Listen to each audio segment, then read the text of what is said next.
Hi everyone, it's me, it's She again, and today we have another episode of Where Have You Been? Char, eme lang.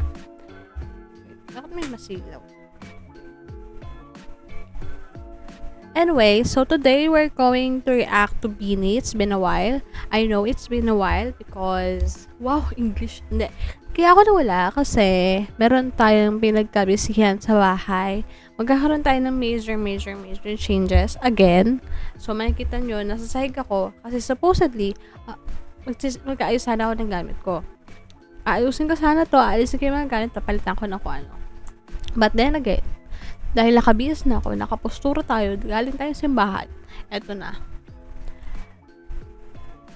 Magre-react muna tayo before tayo mag-ayos ng gamit. So, medyo chill lang tayo ngayon since hindi ako talaga nag-set up, pero ang dami-dami nasa harap ko actually. Anyway, so we're going to react to Beanie First Love. So nakapag-react ako kanina ng Beanie. Sobrang onti pa lang. Napansin ko yung mic ko hindi gumagana. So, ito, sisimulan ulit natin sa umpisa. Kasi, ay nako. Anyway, so hindi pa naman ako masyadong na-spoil.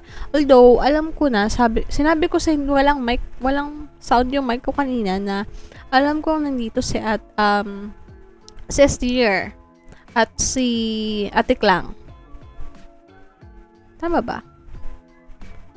Sa Atik lang pa lang, oo. Hindi ko alam kung anong gagawin na Atik lang dito eh. Kasi parang nakita ko sa sa X, tapos in-scroll ko kaagad. Kasi sabi ko, no, hindi tayo pwedeng arte. Hindi tayo pwedeng magpa-spoil. Kasi sabi ko, i-react ko agad to. Para hindi tumagal yung pending na naman. So anyway, this is Beanie First Love music video reaction. Alam ko nilabas to nung nakarang araw. Yeah. And today, pag-reactan natin. So, wait lang. Pagpasensya nyo yung setup, so makikita nyo, minsan titingin ako dito, tapos titingin ako dyan. Kasi, nagmo-monitor ako dito sa laptop ko, then may monitor ako dito sa harap ko. Minomonitor ko lahat kasi minsan lumalabo yung camera. Since connect lang siya sa third-party website, then dito sa OBS ko. And then, yung output natin later, siguro magiging blurry siya na onte. Very slight lang. And then, possible din palang may lag. Possible siyang may lag kasi nga naka-direct ako sa internet para sa OBS ko magkakasama na siya. Since phone kasi yung gamit ko guys na camera, wala pa tayong budget for camera talaga ng vlogging. And then pakita mo ng color na to. Pwede rin. Ayoko din. Ayan. So, parang lang, heads up lang sa inyo na malabo yung magiging output nito for sure. And then, yung lag niya. So, makikita nyo. Imagine nyo na lang, sakto, yung reaction ko. Kasi, dito naman sa reaction ko, real time naman. Wala namang lag. So, wala nang paligalay pa. Let's start with the... Okay. And then... Boosh. Taray. Sino ka dyan? May bago tayong setup. Ay.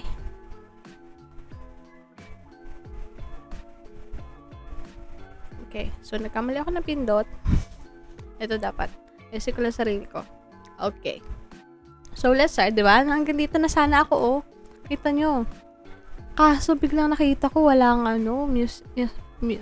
mic. Buto na lang talagang check tayo. So, medyo awkward yung hawak ko ng mic kasi wala akong patungan tulad ng mesa ko dun sa harap. So, bahala kayo dyan. Pagpasensyahan nyo ko. Anyway, let's start.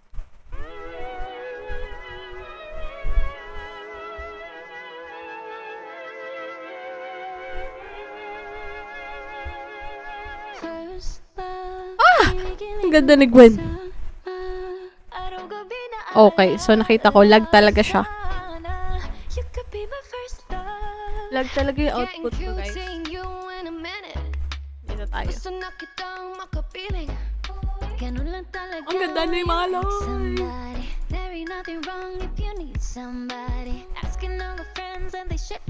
Oh. Ha? Sick love. Okay. Like somebody. Lag talaga yung cam. So, bahala kayo dyan. Sick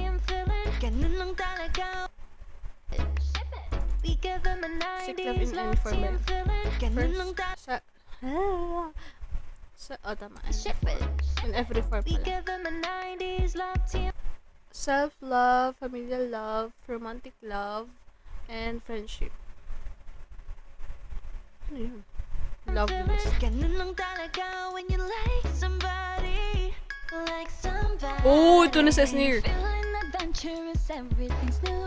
Ito yung familia. Oh!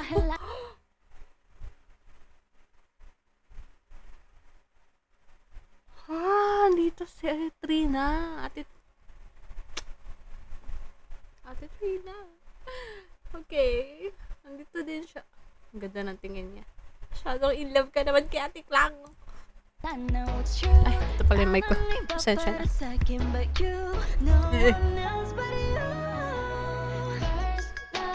Ooh! Love. Naiinis ako sulag nung camera ko. So,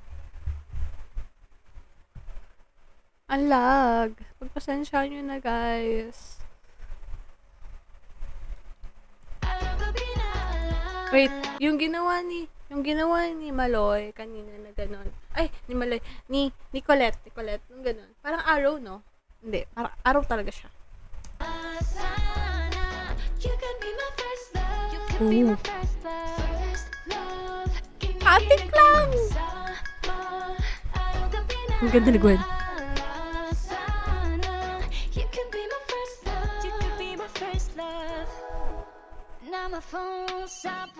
Oh my God, my Aya.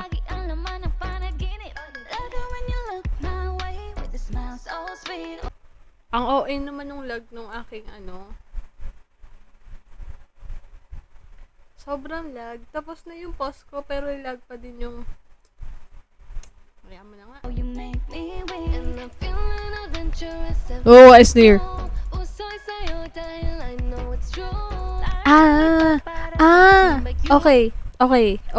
Okay. So, una ko napansin, meron kaninang inabot na, yung parang trainee na ID card. Parang identifier. And then, 4 doon, senior na Cupid, then 4 doon, trainee Cupid. Tama ba? Hindi ko alam. Pero hindi ko alam kung pala sino. Sige, mamaya. And then, dahil Cupid nga sila yung tumama sa mga to para lang ma-in love ulit. Or ma-in love. Kasi ulit, gawa ng family na yung father yung nagiging, distant. So, dito naman, na first love sila? First out of love? Ha? Parang na-in-love sila agad-agad. Si Esnir naman self-love, I think.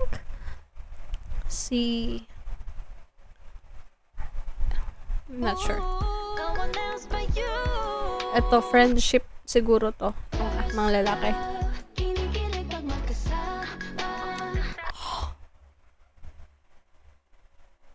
Ganda ni Esnir.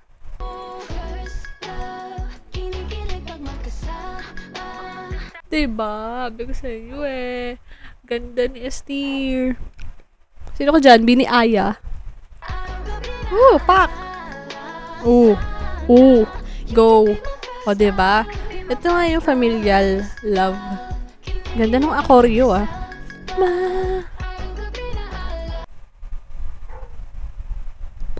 Sana all! Atik lang!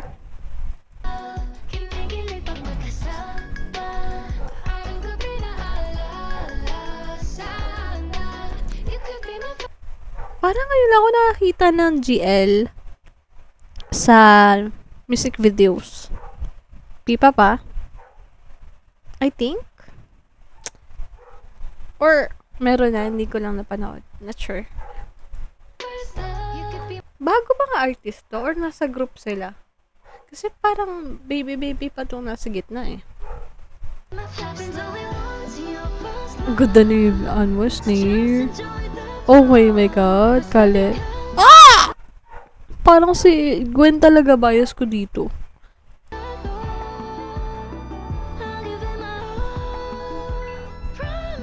Ah! Taray. Oh my god, natik lang.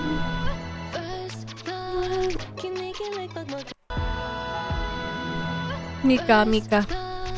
Oh. Ma.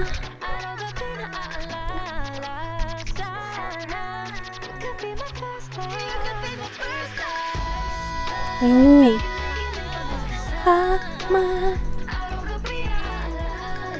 My god, Sheena.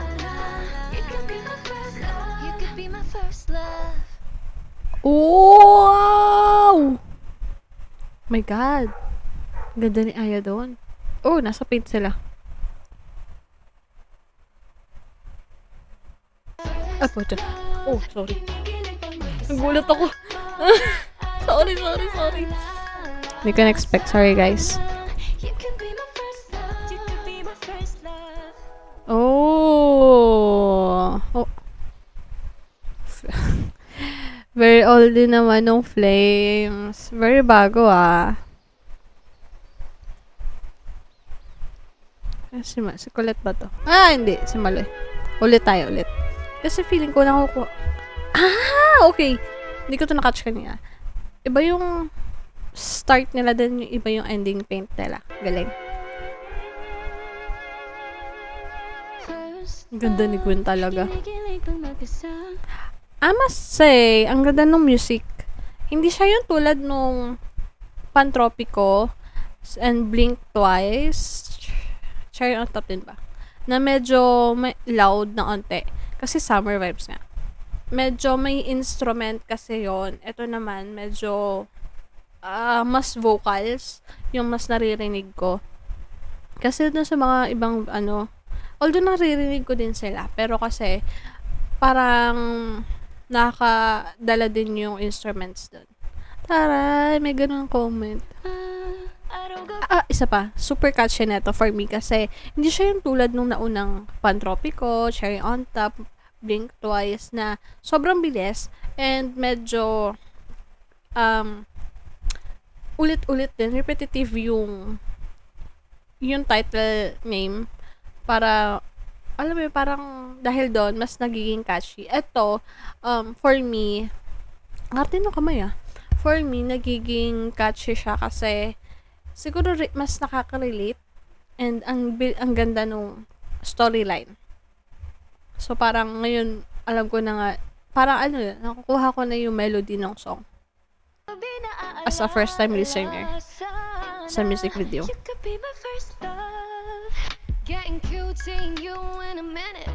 Diba? Ayun, may trainee. So, sila Joanna, sila yung parang senior na Cupid. Tapos meron trainee. Uy! Colette at Joanna. Nakitang makapiling. Ganun lang talaga when you like somebody. There ain't nothing wrong if you need somebody. Asking all the friends and they ship it. Diba? Cupid mission. Seek love in every form. Okay. So, self-love is near. Familial yung love yung mag-family. Na medyo distant yung father kasi puro work. And then yung romantic sila atik lang. Friendship yung 5. 4 na lalaki kanina. Ano to? Training na. Taray nung pasok talaga. Yes, near. Ito yung parang mission nila ng mga tao. Sa kanila naka-assign. 4 pala yung lalaki. Oh, taray. Diba ang ganda ng choreo?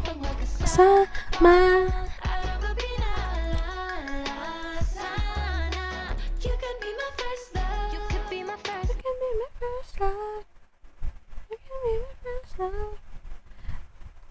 Parang may pagkatono siya, hindi ko alam kung pantropiko, cherry on top. Parang cherry on top. First love, kinikilig pag magkasama. Tapos Blink Twice pala, no? Ikaw ka pinaalala. Ganda ni Gwen dun sa book niya. You could be my Ang bagay sa kanya yung long hair. first love. Oo. Hindi ko napansin yun. Ganda ng transition. My first love. Boom. Wow. Stop ringing. Ikaw na lang palagi ang laman ng panaginip. Gusto ko to, yung nakalabas sila sa frame. Kasi nasa museum yung iba. Ayun, di ba? Oh, so tama. Sila yung naka-assign nga sa mga tao. I know it's true. Parang nang iba para sa akin like you. No one else but you. First love. Wow. Pag magkasama. Oo, ganda talaga ni Esnir.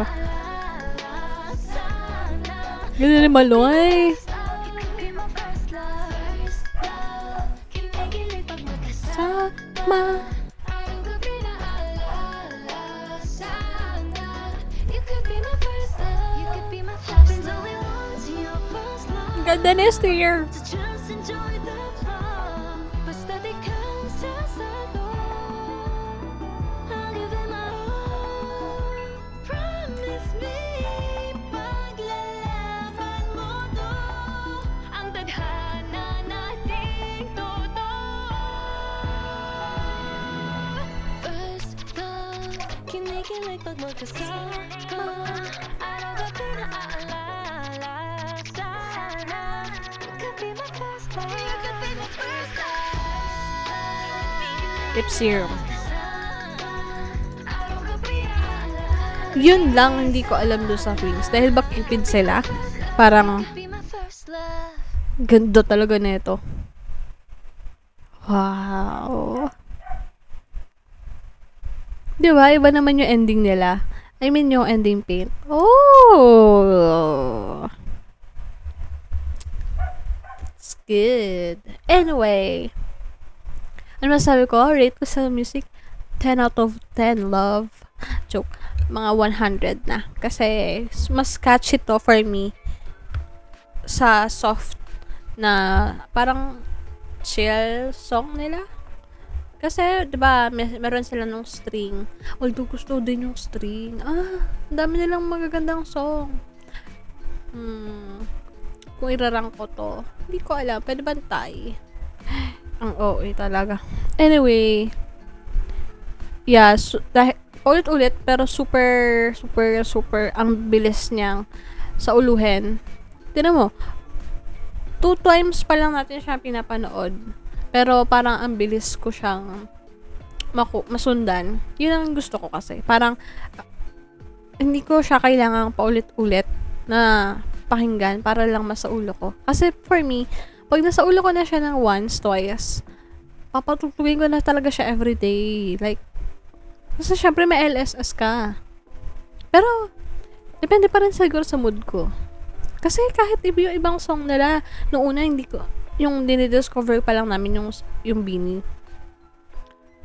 Hindi ko pa gaanong maintindihan kung ano yung gusto kong pakinggan. Kasi from K-pop to P-pop, ang hirap din eh. Parang tabi ko na sinasabi, no? Hayaan mo na nga. Anyway, that's it for today. If you like this video, please don't forget to like, subscribe, and comment down below your suggestion. And don't forget, minsan magla-live tayo para live reaction tayo. And minsan kasi tinatamad talaga mag-edit. So, minsan mag-live reaction tayo. Ginawa ko siya last time. And then, after ko nun, balak ko sana siyang i-edit yung live reaction. Kaso, na-block na ni YouTube. So, hindi niya na siya makikita. Anyway, that's it for today. See you next week. Bye!